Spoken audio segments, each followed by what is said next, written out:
Friends, నా పేరు శ్రీనివాస్. మీరు చూస్తున్నారు ఎస్పీఎన్ ఎడ్యుకేషన్ యూట్యూబ్ ఛానల్. మొత్తంలో మనకు ప్రభుత్వ ఉద్యోగాల్లో అంతర్భాగంగా మనకు అంటే సెంట్రల్ గవర్నమెంట్ నుంచి వచ్చేటువంటి ప్రాసిక్యూట్లో ఎక్కువ మొత్తంలో మనకు బ్యాంకింగ్ సెక్టార్లో ఉద్యోగాలు ఉంటాయి. తర్వాత ఆర్ఆర్బి కావచ్చు, అండ్ ఎస్ఎస్సి కావచ్చు, తర్వాత ఐటీబీపీ, ఇలా రకరకాల అండ్ డిఫెన్స్లో కావచ్చు, ఇవన్నీ అండ్ పోలీస్ రిక్రూట్మెంట్స్ కూడా ఇవి చాలా జరుగుతుంటాయి. సో ఇవాళ మాత్రం మనకు ఐబీపీఎస్ రిక్రూట్మెంట్ సంబంధించి ఒక చిన్న అప్డేట్ వచ్చింది. దానికి సంబంధించి పర్టికులర్ డీటెయిల్స్ ఏంటో మనం షార్ట్ కట్ తెలుస్తాం. ఓకేనా?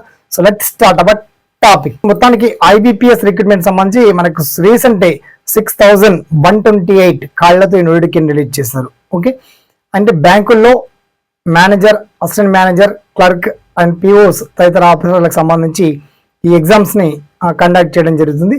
సో ఏజ్ లిమిట్స్ కావచ్చు, విద్యా అర్హత కావచ్చు, ఐబీపీఎస్ సంబంధించి చిన్నగా ఆఫీషియల్ వెబ్సైట్ ఇచ్చారు ఫ్రెండ్స్. మొత్తానికి https://ibps.gov.in అఫీషియల్ వెబ్సైట్లో వెళ్తే ఈ ఐబీపీఎస్ సంబంధించి ఎన్ని వేకెంట్స్ ఉన్నాయి? 6128. ఆ వేకెంట్లో మనకు తెలుగు రాష్ట్రాలకి ఏమైనా ఉన్నాయా లేవా, ఆ పర్టికులర్ డీటెయిల్స్ అన్ని కూడా మనకు అందుబాటులో ఉంటాయి. సో మొత్తానికి ఆసక్తి ఉండి అర్హత గల అభ్యర్థులంతా తప్పకుండా అప్లై చేసుకోండి. ఐబీపీఎస్ వన్స్ క్వాలిఫై అయితే మీరు ఏ బ్యాంకులోనైనా ఉద్యోగాలు చేయడానికి సిద్ధంగా ముందుంటారు. దీనికి సంబంధించి మిగతా పర్టికులర్ డీటెయిల్స్ మీకు అఫీషియల్ వెబ్సైట్లో లభ్యం కావడం జరుగుతుంది. ఓకేనా? Short and sheet